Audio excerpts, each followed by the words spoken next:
sebagainya ya. Kemudian melakukan penimbangan sampel, melarutkan sampel, dan melakukan pengendapan.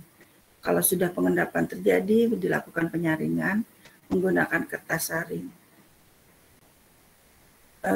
Kadang-kadang yang agak susah disaring adalah yang bentuknya bubur ya. Tapi kalau partikel endapannya besar, maka itu lebih mudah disaring. Tapi kalau bubur, larutannya itu biasanya banyak yang terjebak di dalam padatan-padatan yang seperti bubur tersebut. Lanjut. Nah, ini persiapan bahan untuk analisis. Di awal kemarin waktu di prepare yang pertama ya, file yang pertama, itu adalah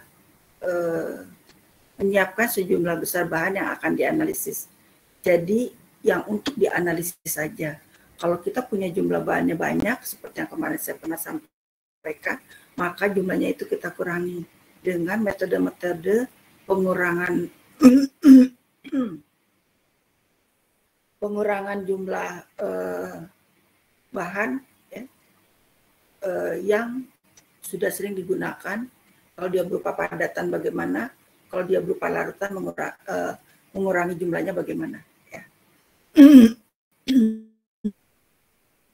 Jadi di sini persiapan bahan untuk analisis adalah sejumlah bahan yang akan digunakan langsung analisis, apakah itu menggunakan peralatan instrumen atau menggunakan trimetri atau gravimetri.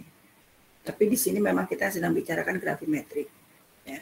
Masalah analisis dalam memilih dalam pemilihan perwakilan sampel untuk penyelidikan analitis. Tadi saya sudah katakan. Jadi dari jumlah besar, jumlahnya diperkecil, tapi harus tetap representatif, ya, mewakili. Bahan biasanya dikeringkan pada 105 sampai 110 derajat Celcius sebelum analisis. Biasanya menggunakan oven, biasanya untuk menghilangkan kadar air pada sampel yang akan dianalisis. Lanjut. Aduh, lagi puasa nih, jadi suaranya kayak gini. Nggak apa-apa ya. Nah, kemudian melakukan penimbangan. Ya, bahan disiapkan seperti di atas, biasanya dimasukkan ke botol timbang yang ditutup. Tapi seperti yang kita ketahui, botol timbang sih biasanya digunakan untuk menimbang senyawa apa?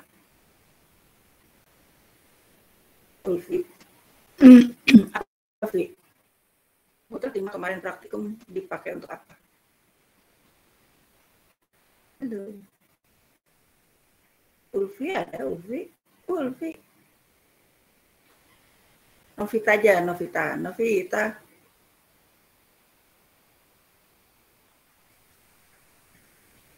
No?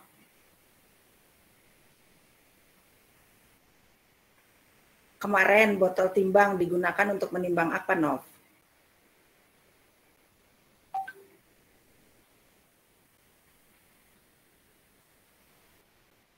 Iya, itu nama senyawanya. Dia sebagai apa maksudnya? Sebagai senyawa apa NaCl?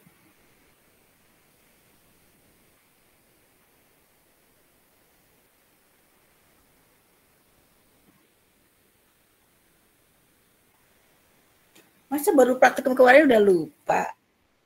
Hah? Iya betul. Di sini saya sambil mengingatkan gitu. Nggak dilarang sih, pakai botol timbang juga nggak dilarang.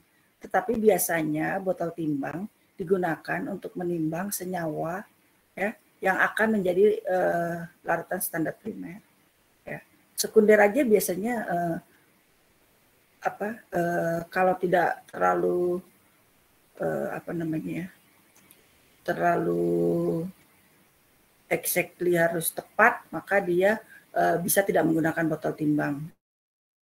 Kalau pengen hasilnya misalnya baik dan sebagainya, mungkin digunakan botol timbang. Ya. Nah, jadi botol timbang di sini kan dikatakan ya biasanya dimasukkan ke botol timbang yang ditutup dan disimpan dalam deksikator ya. Tetapi tidak semua ya, karena seperti yang kalian pernah lakukan praktikum kemarin, botol timbang tersebut kita utamakan untuk